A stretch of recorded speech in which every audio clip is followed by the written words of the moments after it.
Good afternoon, my name's Cathy Smith, Guys and Promotion Office lead. We're first of all going to check in at Telford. We've got a small but beautifully formed audience, I believe, over at Telford. And if Rach can wave at us, we have Rachel Hamner, our KPO administrator, over there hosting with Marie Claire, who is the latest addition to the KPO team and has just started to undertake her advanced lean training. So hopefully Marie Claire is also giving us a wave. Okay. As we do with our Transforming Care report outs, each of our speakers this afternoon will introduce themselves and will follow on in fairly rapid succession to allow us to keep to our timings. But before we start, I'd like to acknowledge that it's International Nurse Day today, and just ask you to reflect for a moment when a nurse was really important in your lives. I think they've touched the lives of us all. And so if we start with an applaud for all nurses internationally.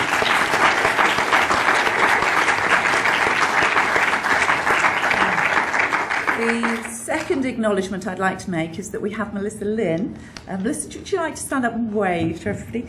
Melissa Lynn is from Virginia Mason Institute. She's actually based in Boston rather than in Seattle, the home of Virginia Mason Hospital. And she's our VMI Transformational Sensei. So she's the, probably translated loosely from Japanese, she who knows or she who has gone before and has walked in our footsteps, taking this work forward in the Virginia Mason Hospital. So it's been an absolute privilege to have Melissa with us for the week. They're never easy weeks. She tests our thinking, she deepens our knowledge, and she challenges us, but equally is very generous with her knowledge. So she's left myself, my team, and many of us with reflections and challenges to think about. And the biggest reflection and challenge that I'm still working through is the challenge of, are we as a trust truly deploying and using the elements of our Transforming Care production system to tackle the most difficult issues that face the trust at this time.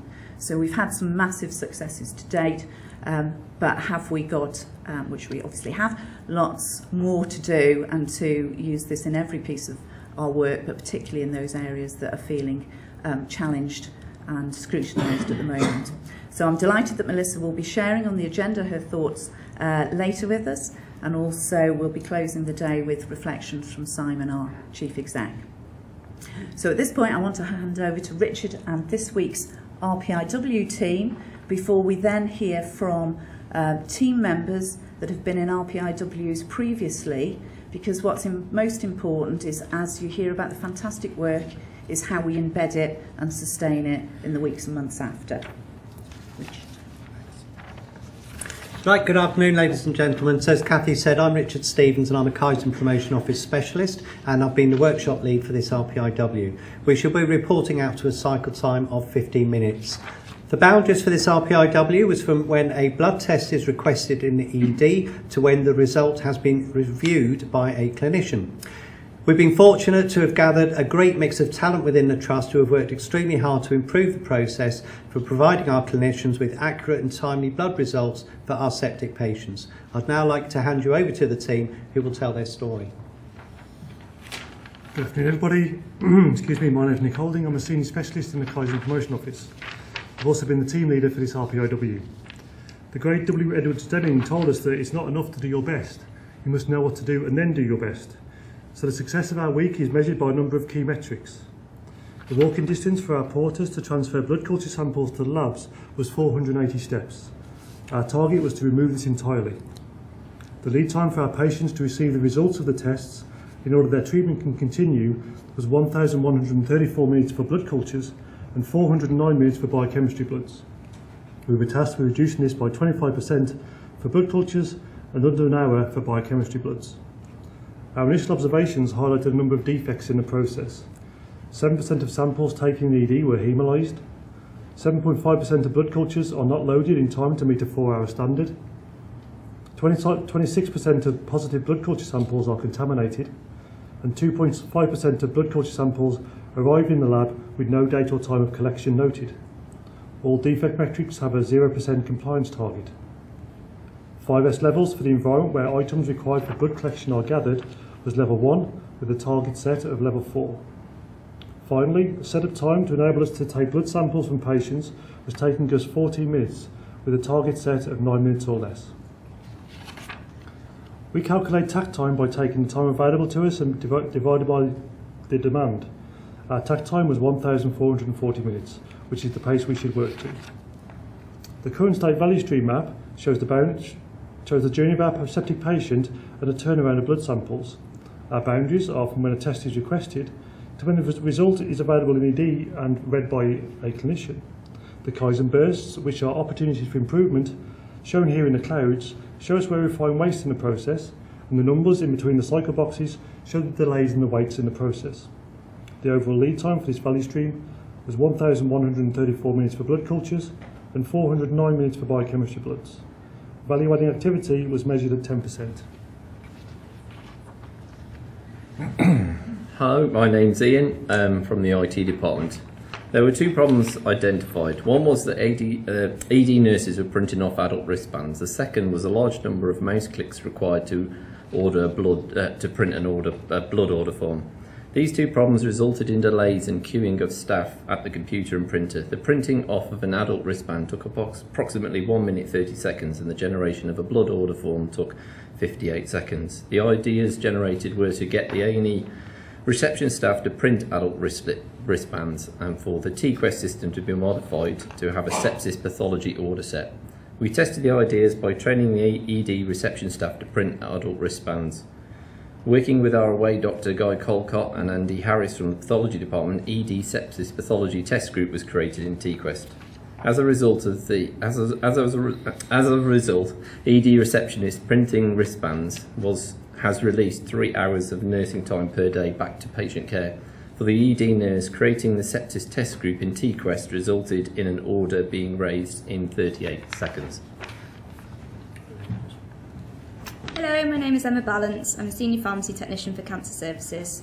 Observations in ED identify the time to collect all the items needed for a blood draw and blood cultures was actually quite lengthy. This was due to the availability and positioning of sundries needed for the process. Using our idea forms and discussions, we suggested the implementation of grab bags, 1 grab bag for blood cultures, 1 grab bag for bloods. This would reduce setup time for the nurses and allow more time with their septic patient. We standardised the bags, created a checklist and a standard process description. We also organised with the housekeeper to replenish daily. We tested how long it took to pack each style of bag and to see if this would have an impact on the housekeeper's daily duties. We then timed the difference of how long it took to collect all items singularly and then again using the grab bags. Grab bags have now been placed in the sepsis trolley located in A&E Resus and in the maid department, resulting in a reduction in time and steps. Feedback from the housekeeper has been welcomed and has so far been very positive. Hello, my name is Lynette. I am ED sister and co-process owner for this RPIW. It was identified that the blood trolley in ED held all the individual components that were needed to take bloods for a septic patient. This was time consuming, taking 14 minutes. Using setup reduction and 5S of sort, simplify, sweep, standardise and self-discipline, the idea was to create a dedicated sepsis trolley with a drawer for grab bags. PAR levels were agreed with the housekeeper on agreement to check and restock daily. Initially, 5S level was 1, but has quickly progressed to level 3. Now the grab bags are available in a dedicated sepsis trolley. The setup time has now reduced by 84% to 2 minutes.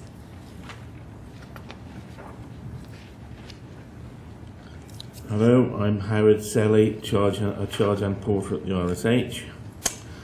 We identified that a percentage of blood culture bottles continue to be taken to the labs by porters, resulting in wastes of time and motion.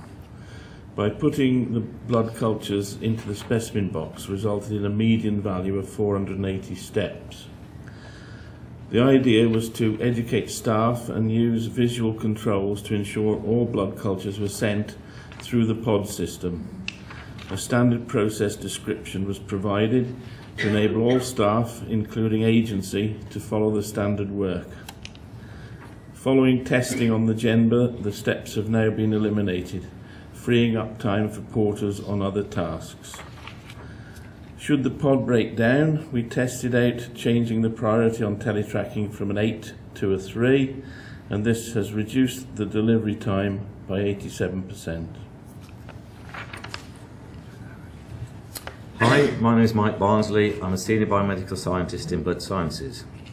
We identified that there is a defect rate of 7% or more than 4,000 haemolyzed samples coming to blood sciences from the ED department. The defect is hemolysis of the red blood cells in the samples, rendering them unsuitable for analysis, requiring a rebleed and so delaying patient treatment. We also mistake-proof sample contamination by distributing evacuate draw order cards in the ED department. Having been in conversations with phlebotomy, we discovered that inappropriate bore needles and cannulas were being used in the department. We have now designed new grab bags to mistake-proof sample collection by using more appropriate needles. We tested whether new grab bags containing more appropriate needles would reduce the rate of haemolyzed samples coming to the blood sciences department.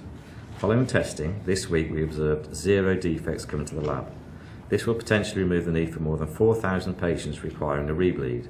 Further data will be collected for our 30, 60 and 90-day measures. Thank you.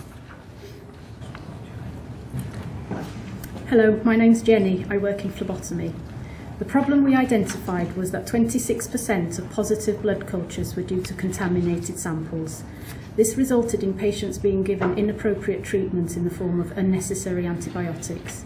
From speaking to staff, it became apparent that this was down to inconsistent technique, and in particular the cleaning of the patient's skin and also the tops of the bottles for the correct time, which is 30 seconds.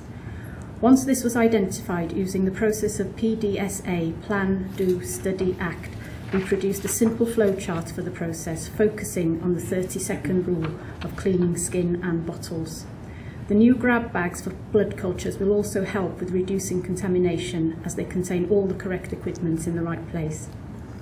We trialled the flowchart with several ED staff and they liked the simplicity.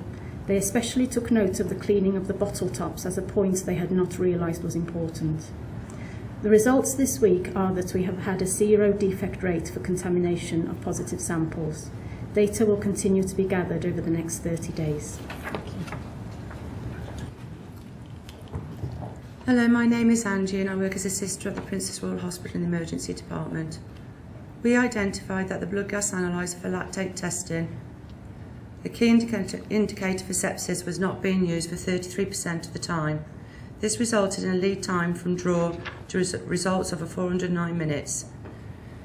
The idea to use this lead time was to ensure all lactate samples for our septic patients were carried out at the patient's bedside using the blood analyser. We introduced a flowchart, tested it out with staff through various PDSA cycles to provide standard work for using the analyser for all lactates. Following simulation, I am pleased to report that the time was reduced by 98% to 7 minutes. By keeping to this standard work, we will save lives. Hello, my name is Guy. I am a registrar in obstetrics and gynecology. From the time the nurse identified a patient with sepsis, it was taking 27 minutes to get the required test taken and sent to the lab, a potential source of waste.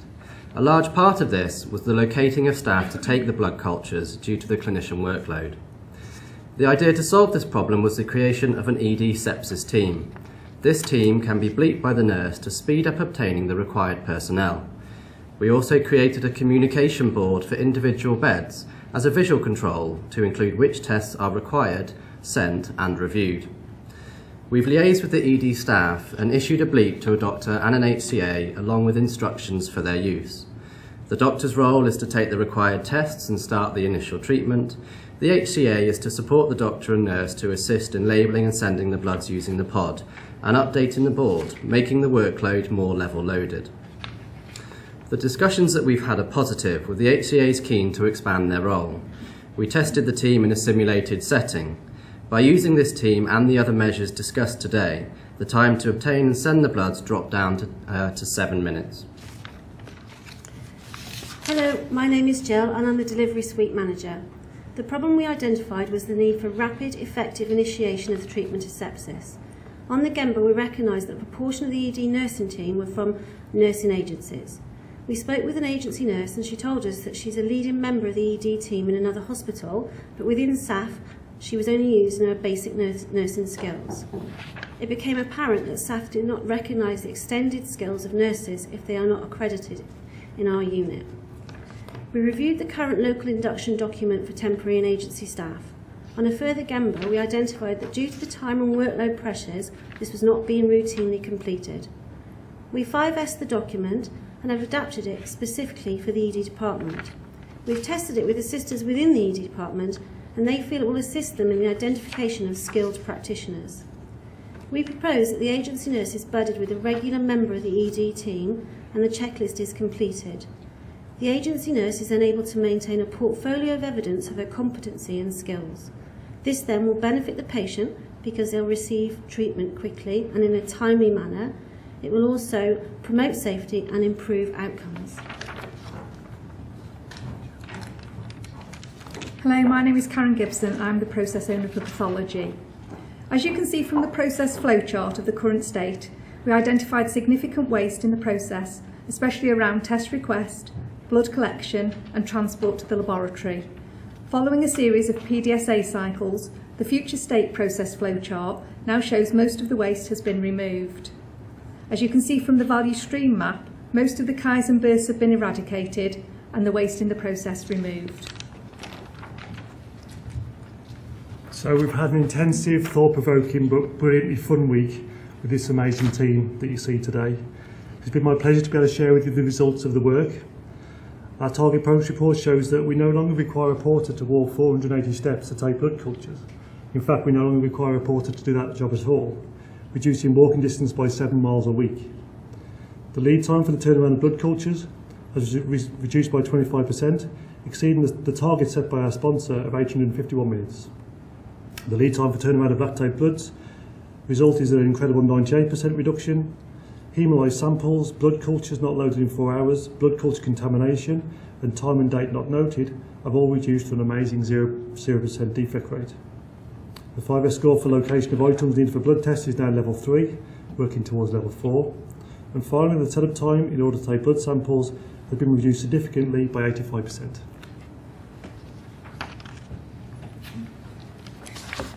Throughout the week, the away team came up with over 50 ideas, which we have narrowed down and worked through, with the great support of all the ED and pathology staff, keeping the focus on treatment of the patient who arrives with signs of sepsis. The work continues beyond this week, and with the support of fellow progress owner Karen, we will complete the outstanding tasks on the newspaper and embed the changes by remeasuring at 30, 60 and 90 days. We look forward to sharing the results with you. Thank you. So finally then, so this week has again demonstrated the importance of having the right people available for the week to enable and devote time to unpick our processes so we ensure we do the best for our patients. What we particularly learned this week, and it's been said many times before, is the importance of trusting the process.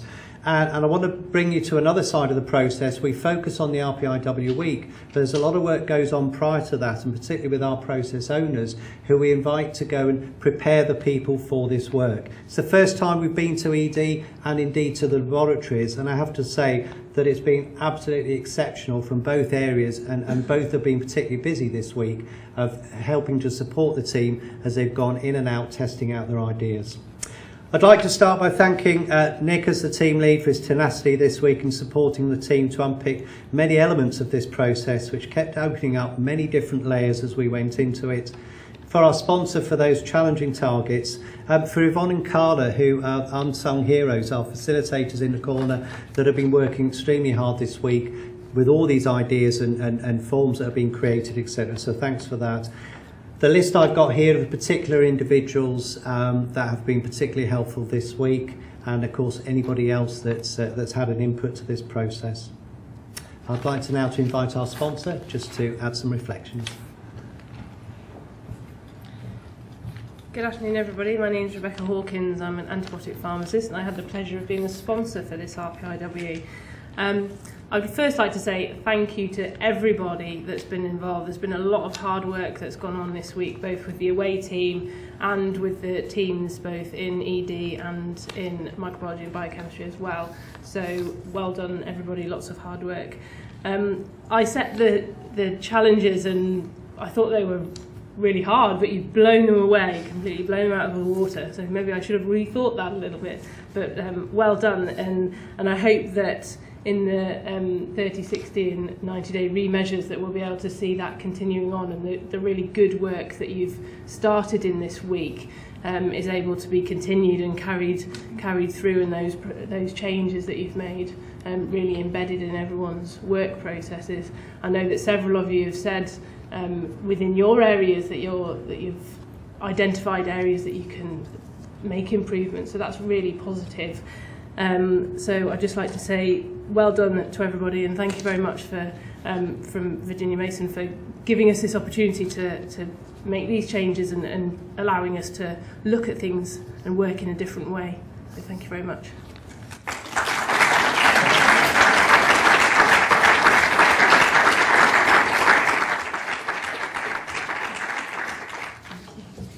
Good afternoon, everyone. My name is Annabelle McCann. I am a respiratory consultant and one of the process owners for the 4th RPIW in the respiratory discharge value stream, looking at handover. Our teams have worked hard both during the week and over the past 90 days to improve the handover of patients from the AMU to the respiratory ward, Ward 9, at PRH, and we sought to address 4 quality defects which were identified prior to the RPIW. These are shown on the Target Progress Report. As you can see, at 90 days, we have improved further on the overall lead time with an 81% reduction in the time taken at baseline from when a clinical decision is made to transfer a patient to the respiratory ward to when the patient has been transferred and handed over to ward staff. This has been achieved through using a 1 phone call pull process, improving flow from AMU to Ward 9. We've also seen improvements in setup reduction both on Ward 9 and in AMU, and have achieved a level 3 and 5S in the utility on Ward 9. We have also seen improvements in all 4 quality defects, although we have been most successful in maintaining the nursing handover aspects. We have found the improvements in medical handover more challenging to sustain, but are continuing to work with AMU staff and have a plan in place to embed the medical handover document in the redesigned medical admission proforma. We are hopeful that when the streamlined medical proforma is reprinted, we will see further reductions in these quality defects. Additionally, our other process owner, Sister Penny Plover, and I have continued to receive feedback from colleagues that there is scope to reduce duplication across the medical and nursing proformas, and we are keen to take this forward. Turning to the implementation matrices, we have seen significant improvements across all areas, although there has been a slip over the past 30 days. I am particularly proud of the work we have done with colleagues in phlebotomy to ensure that follow-up blood forms are transferred with patients to their specialty wards, as this has significance for patient safety as well as in reducing duplication and rework by specialty teams. Looking ahead, we can see that much remains to be done to improve handover, but this work has given us a strong basis from which to move forward. Sister Plover and I are especially keen to share this learning with other AMU and ward staff across the Trust, and to link in with the recent work on board rounds to improve further the quality and timeliness of patient handover. Thank you.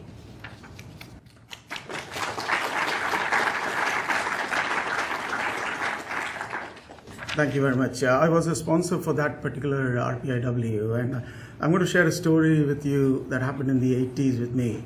I was a young medical student in those days, and with a few other students, we were going to a wedding of a friend in the western part of India from eastern part of India. So halfway through, we were supposed to change trains, and there was a problem. The drivers had gone on a strike. There was going to be no trains for 3 days. We would have had to sleep rough that night in the station if we had to carry on, but there was a train available to go back home. So I actually said to some friends, let's go back. And they said, no, you know, that's a very close friend. We are going, you can join us. So we slept rough on this platform and went on. Why do I say this? I say this because last weekend I was on call, and when Annabelle was sharing the figures with me, I did feel like I should probably take the train back and go, because you know, you went on the ward rounds, the juniors were staring at my bald pate when I asked them to do things because they were stretched, they were busy. So I came back to the office, and as you can see, Sister Plover and Annabelle, they've actually got fantastic ideas to negotiate through these problems. So I got energized. Then Kathy and Melissa had a one-to-one session. They invited me kindly. And Melissa said something to me. She said, I'm glad you're unhappy, because if you became happy, things are not going to change. And that was telling. It took me about 2 hours to understand what Melissa was trying to tell me. So yes, I think we have decided to sleep rough and take this piece of work forwards. And I think, this is a challenge everybody is going to face with all the different RPIWs that's happening. So I thought I'd just share this with you. Thank you.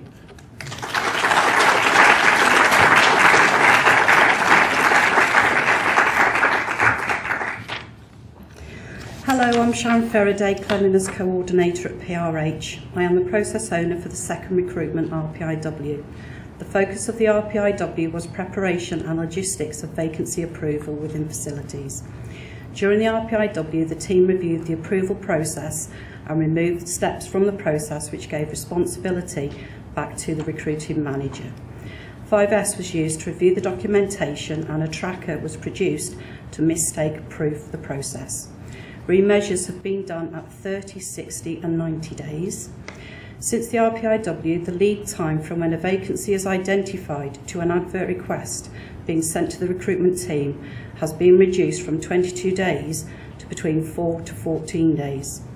Steps have been removed from the approval process, and vacancies are now discussed at the business meeting with the business manager and finance manager present together.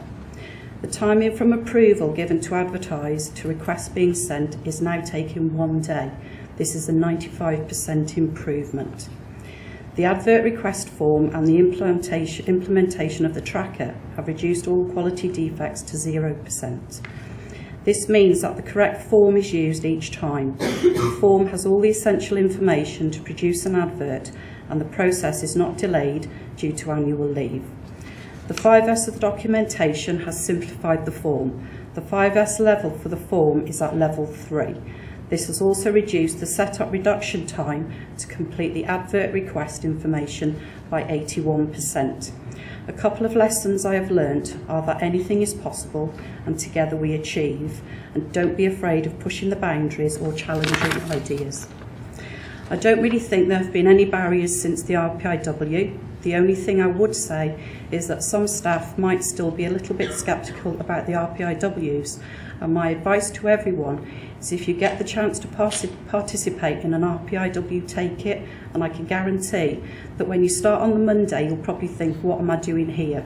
But by the time you get to report out on the Friday, you will have gained a sense of pride in what has been achieved, as well as meeting some amazing members of staff from other departments that you may not have met before. Thank you.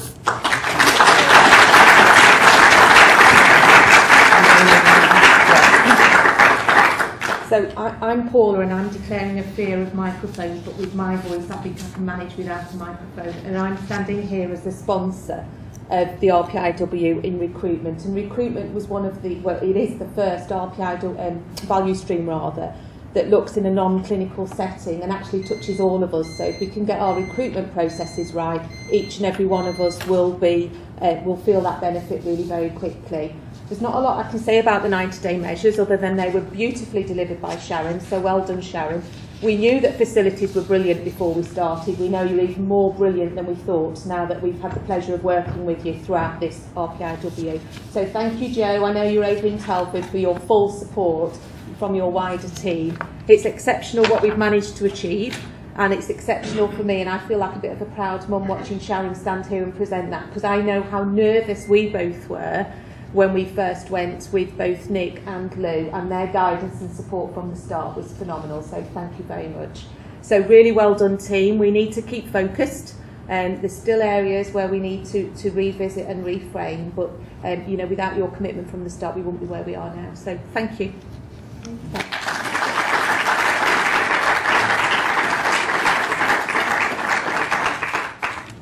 Hiya, my name's Ian Green. I'm the process owner for the first RPIW, looking at patient information, specifically the outpatient appointment letters for the ophthalmology outpatients value stream. I'm really proud to say that we have made some fantastic improvements in a number of our metrics.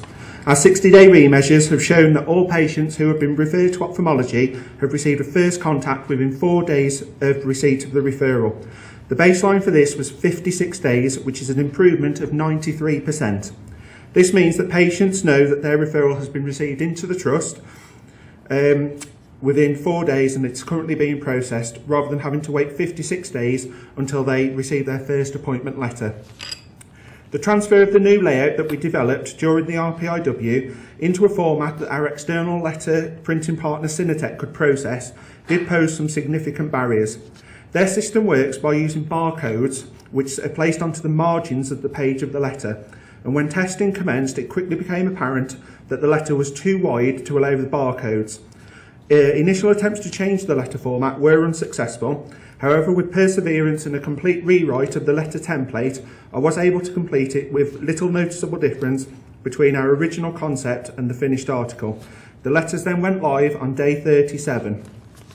We've had some very positive feedback from patients who have received the new letter.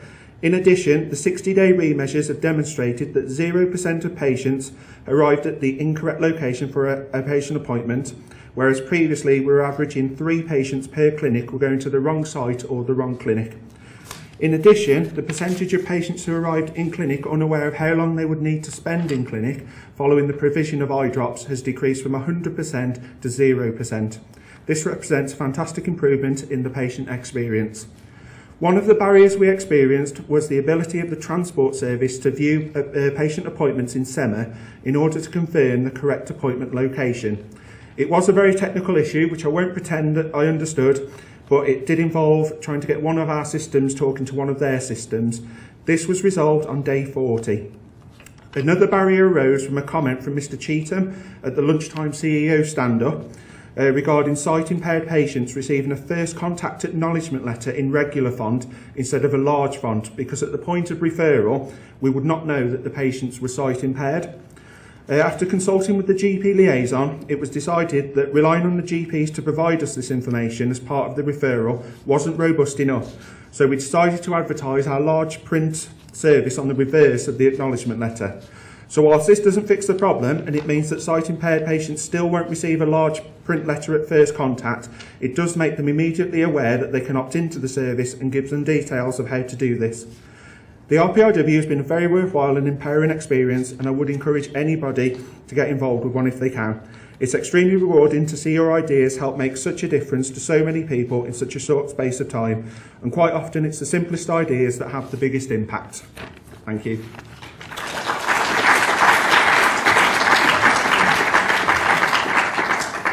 Hello, I'm Andrina Weston, I'm Patient Access Manager, and I've been a sponsor for this RPIW. We've really seen a fantastic set of results across the board at this remeasure stage. The team have completed a huge amount of work, particularly Ian, the process owner, who has taken the lead role in transforming the letters that we send to our patients. This will, in addition, provide a better service to them. He has completed an incredible amount of work, and I can't really underestimate. I think we looked at it and it was 200 hours or in excess of 200 hours looking at codes and how to formulate the letters. And from that I have to thank Ian very much and the rest of the team, and I really do look forward to the next set of remeasures. Thank you.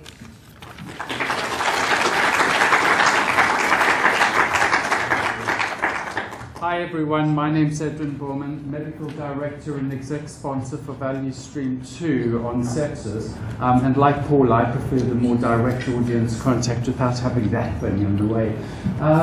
It's really been great to see what all of the teams have done, but yes, there is competition between the value streams, so I'm particularly proud of the team. Really well done team on what they've done for this RPIW for our patients with sepsis. If you join the dots between the RPIWs for the value stream and sepsis, you can see that we've made improvements for the identification of patients who've come in with sepsis.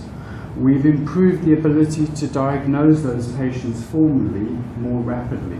We've improved the speed with which we can deliver the Sepsis 6 bundle for them and start treatment and get things going. And this team, well done team, has shown that The labs can help too, the porters can help too, the systems so-called behind the scenes, which are all part of that whole pathway, can be done more efficiently as well.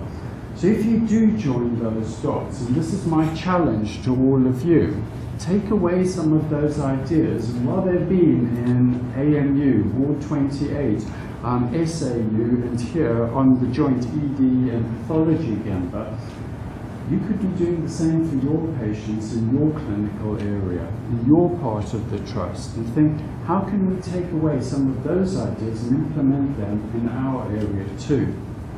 But this team's done even more than that, and I was listening and thinking, you know, they've actually cracked some of the things that could be applicable much more widely. So if we have that level of hemolysis of specimens, and they've come up with a way in which we could reduce that for these patients, actually, we could do that for all of our patients. If they've come up with a way in which we can minimize the steps needed by our porters who run all over the trust, and we can get specimens to the lab more quickly, great, they've done that too. And if we can turn around specimens and use other ways in which we can get diagnostics done, actually that's applicable in other ways as well. So definitely proud to care, definitely proud of the team, and definitely proud to share this with all of our staff. Our non-executive directors have joined us, and some of our patients' representatives have joined us too. Thank you, everyone.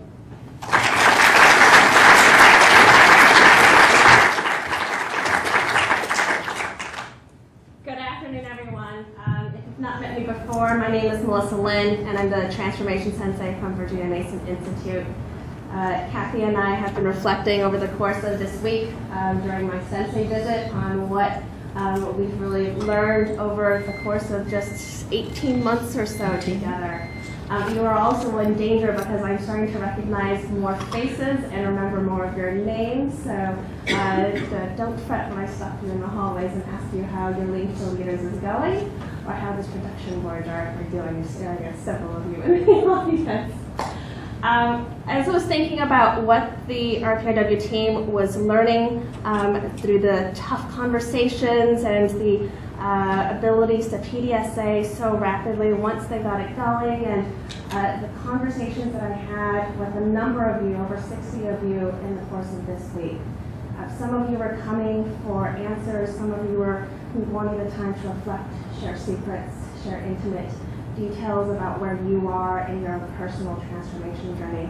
Looking for the quick answers at times, some of the quick tools and solutions from me, of which I gave none, you noticed. But a lot of people were asking me about implementation challenges, the behaviors that are preventing them from doing X, Y, and Z, the cultural artifacts that frustrate us and that are preventing us from moving this organization in a direction that we so desperately want and need. But as I was looking back in my notes, looking at your faces, there was a key thing that came through that was about people. And some of you should not be surprised by that, because the Toyota production system by which all of this has been designed by, their biggest pillar, their most important pillar, is about respect for people. So all of those elements, as I was looking at it, what I saw was this growing evolution of moments, powerful moments in very different areas, different meetings, in workshops, etc., where people were using the Transforming Care production system to face their fears. Being able to ask why so that we could challenge our thinking respectfully. Engaging our frontline staff members because they truly do know the right solutions to get the best care for our patients. Revisiting some of the mental valleys. Some of you may have heard that phrase before, but these mental valleys that we cling to of individuals, of roles that actually, if we look back, and I think the team really sussed this out for us, they actually provide more value to us, these individuals. And I say this in quotations: the embattled nurse who doesn't want to change, the difficult consultant who refuses to do anything other than what his own way, the unskilled agency nurse who has no other value because she's not here often and yet leads another hospital. So being able to really unbuckle those mental valleys and understand and walk in people's shoes and see with new eyes what we all can provide value to each other and to our patients. So we cite the lesson often, as Richard said, trust the process, yes.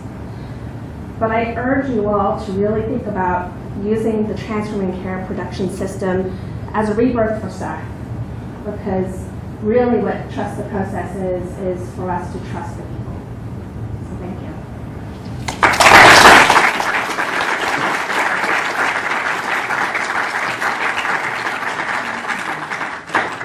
One of the things that I've been asked to do, and this is extraordinarily overdue, is one of the things that you've noticed with our Kaizen Promotion Office over at TCI is they've been fiercely going through a very strenuous, Louise is nodding her head, so is those two over there, strenuous process to be certified leaders in the Virginia Mason production system. Our leaders here are able to help lead and coach our RPOW team members through some quite extensive work. It's been a very long journey in a week. And so I'd like to actually invite Louise Brennan to the stage. She's been certified for a very long time, and we actually joke about this. If any of you have been using standard worksheets to identify the motion and flows of things, this certificate unfortunately has crossed the pond 5 times over. We've not ever had the time to do this properly. And so Louise Brennan is joining Kathy Smith, Nick Holding, Richard Stevens, amongst a very small few but a growing group of people who will become certified, as well as Mary Claire, who's over in Telford with us, who will also join this group. So Louise, congratulations. Thank you. Afternoon, everybody. Can I just check? Can everybody at Telford see me okay if I stand here? Are they waving? Yeah. Excellent. I can't see you. Okay. Before I start, I wanted to offer a personal reflection, really. In recent weeks, our organisation has been asked questions about its safety record and its ability to learn. And I think it can't be lost on any of us today as we sit here and listen to the feedback from our wonderful people, that this is the evidence, this is the forum where we can attest to the fact that we are learning as an organisation, that we are taking the steps to improve and build upon the safety that exists out in our various areas. And it's been an absolute pleasure, as it always is at Report Out, to hear and to see the real passion from the people that are doing this work day in and day out and making such a difference. And I think, you know, that's something that I really wanted to attest to today because it's so important. I can't go without mentioning our wonderful nurses again, so I hope you don't mind me mentioning again, second time that it's International Nurses Day, and I hope the opportunity will be there for you to spend a little time, or at least have a couple of moments just to reflect on the roles of our nurses, particularly in the busy times that we've got now. And my own personal reflection is on talking to one of the nursing team on Ward 32 earlier this week, and they were just sharing with me that a patient was going for a test at Stoke, which often happens. We often send our patients to other hospitals. But what she said very matter-of-factly was that she sorted out a packed lunch for the patient, and that they sorted this out, and that the patient's dietary needs were a little bit tricky, and they'd gone to the trouble to actually make sure that the food was something that the patient wanted to eat. And it's a small thing, isn't it? But it's a lovely gesture from somebody, and they just were talking very matter-of-factly. It wasn't because I was there. And I just thought that's just a perfect example of what happens every day on every ward with our nurses and our healthcare professionals going and taking these small steps of kindness to make life a little bit easier for people who are very frightened at a time when they need us most. So I just wanted to share that reflection.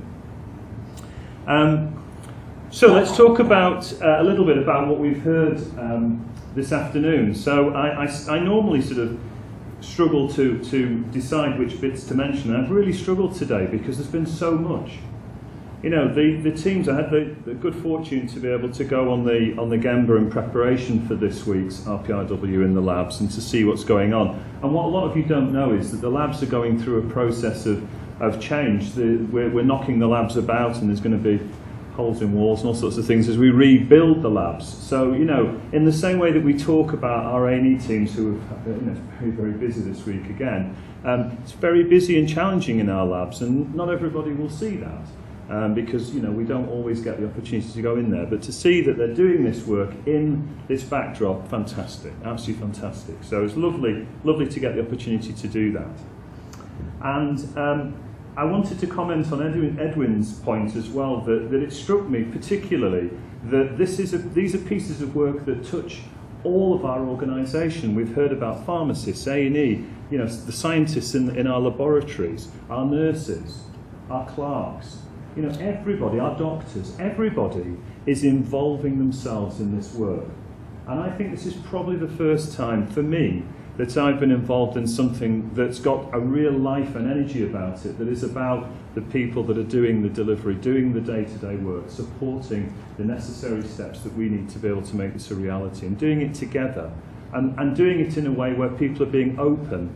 You know, they're being friendly about the fact that you're coming in to change their wardrobe, as I've described before. You know, so it's a lovely position to be in, to be able to sit back and to hear those messages. But let me just draw out a couple of points on the sepsis. So on the portering, having had the opportunity to spend half a day with the porters, it's very clear that if you've got one of those little tracker sort of Fitbit type things, I guess the porters are clocking in about probably 10 miles a day as they're running about. They do clock in the mileage. So, you know, these small steps that allow us to be able to respect the fact that these people are very, very busy. They do a very important job in our hospitals. And for them to be able to do a little less walking in terms of this is a really positive thing. And if we can, as Edwin suggested, extend this work so that it helps you with other areas, that would be great. And so I'm really pleased that we're going to be able to get that opportunity. 7 minutes on the biochem bloods from just over 6 hours. You know, if anybody's under any illusion about getting the right antibiotic to the patient, talk to the families of the patients when we get it right. They understand the importance of that. 6 hours. If that 6 hours happens to be at the wrong point of the day, it might be a lot more than that, because it might fall into a weekend. So these things are hugely important. Our ability to get these things right, to be able to support our doctors so that they can make sure that we're prescribing the right antibiotics as soon as possible is really important. So having these opportunities is fantastic, and that's a huge improvement. A couple of other things. The grab bags and the use of standard worksheets. You know, when I came and I was first looking at some of the protocols, somebody shared with me a document. It was 35 pages long. You know, and I was thinking, how do you know, if you're a new member of staff, you're on the shift and you're not going to sit down and read through 35 pages of this document. These are one page, really straightforward, really easy and accessible. That's got to mean that we've got more people using that standard work in the way that we go about protecting our patients. So that's a really important illustration. We're seeing that week after week in every process that we're doing. The 0 rate on contamination, you know, that's a fantastic outcome. You know, 4,000 less patients being having to have their bloods retaken. So there's some really fabulous stuff that's come out of this week's work, so thank you so much for that. I think you've worked incredibly hard to achieve so much, and you have achieved a huge amount. So I want to just move on then to the second area that we heard about today, which was from Annabelle and respiratory. So it's important to lose sight of this, but respiratory is our first value stream, and the learning continues with that group. People come in from their holidays to be part of the work that's going on. Nearly 14 months, it must be nearly 14 months now since we first started that. That energy level has never abated. And if you think that that is the same energy that is improving the care that we give to our patients, and respiratory medicine is 40% of our emergency take, you know, it's a huge, huge statement. So I'm really delighted to still be hearing these positive messages. And I love the story and the sleeping rough, and it struck me that the journey that we're on is going to have some bumps along the way, isn't it? You're measured by how you respond to the bumps along the road, and I'm so pleased that you're carrying on with the journey to the wedding. So thank you for that. Recruitment. Recruitment does touch everybody in our organisation. We were all recruited through this process, weren't we, at some point? And it struck me that the fact that we can advertise now within a day and allow ourselves to be able to get ahead of these people. How many times have you been in a position where you've said, if only we got the advert out earlier? You know, there was such a great person, but somebody down the road got their advert out before us and we lost that person. So we're now getting our adverts, we're in a position to get them out within a day.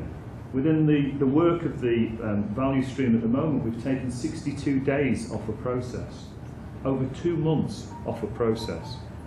That's 2 months sooner that a nurse, a pharmacist, a therapist, a doctor is going to be able to help you all and your colleagues that are out there caring for our patients at the moment to do that, so that we're less reliant on that non-contracted group of people that we are using at the moment. So it's such an important area, and Sharon and the team are doing some fabulous work there. So, you know, really, really pleased to see that work continuing, and the rollout for that work is proving to be something that's going really well. So finally then on outpatients. Who would have thought that outpatients was so complicated? And it is though, isn't it, Ian? Where are you? Yes. Sorry, there you go. Yeah, sorry, I see. And it is, isn't it? Blimey. It really is. I think I'm right in saying there were 14 different letters. 17, sorry, 17 different letters, and now we've got one, thank goodness. So, you know, what struck me is the complexity. When I was listening to you, whether we're talking about the issues of transport or trying to change a letter, and it brought me back to the point that Srini had said about sleeping rough, and your perseverance is a good example of that, where you just kept on going with it. And thank you for doing that, because the reason that we've got 17 letters is because we didn't keep on going. You know, so we've got to keep on doing that, simplifying it and making it work for our patients. And when I last looked at this, 1,400 patients last year went to the wrong site in ophthalmology. These are frail old people in the main, went to the wrong site and often found themselves not having time, because they went to the wrong site, to have their treatment when they did then get to the right site because of these mistakes. 1,400 people. None of those people now are having that problem because of the work that you're doing. None of those. That is a wonderful, wonderful thing, and you should be proud to care. That's a fantastic outcome. So, what's my kind of summary then when I think about all of this? Well, I think what it shows us is that we're an organisation that is really now embedding itself in this philosophy. That the work that we've been exposed to with our friends from Virginia Mason is really starting to make a big difference. There are now significant numbers of patients who are having their experience in our hospitals enhanced because of this work. Their safety enhanced because of this work. You guys and your colleagues' lives are getting made a little easier by the removal of this waste and frustration that adds no value to your experience or day, and is extraordinarily frustrating if you're the family. And anybody who reads any of the complaints will know just how frustrating it is. That usually when things go wrong, these are the sorts of things that emerge. So the fact that we're tackling those things is fantastic. So thank you all so much for your hard work. This has not been an easy week. The hospital's been very busy, and I know people have had to go work really hard in order to be able to do this. And today's a good example because, you know, Kerry and I were talking, one of the team is working in A&E today because it's so busy and wasn't able to be with us.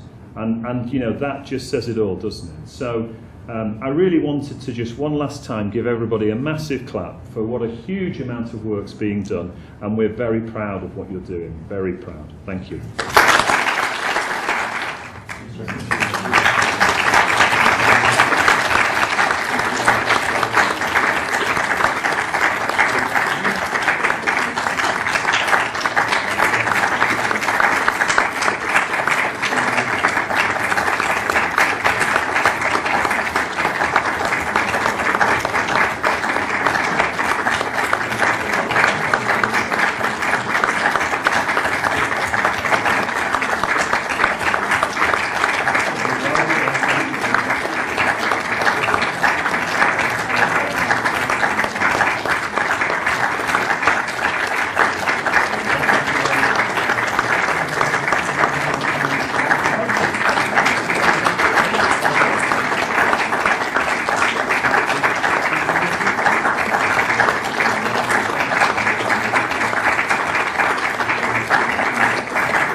So finally, just thank you to all of the speakers, all of the home and away teams.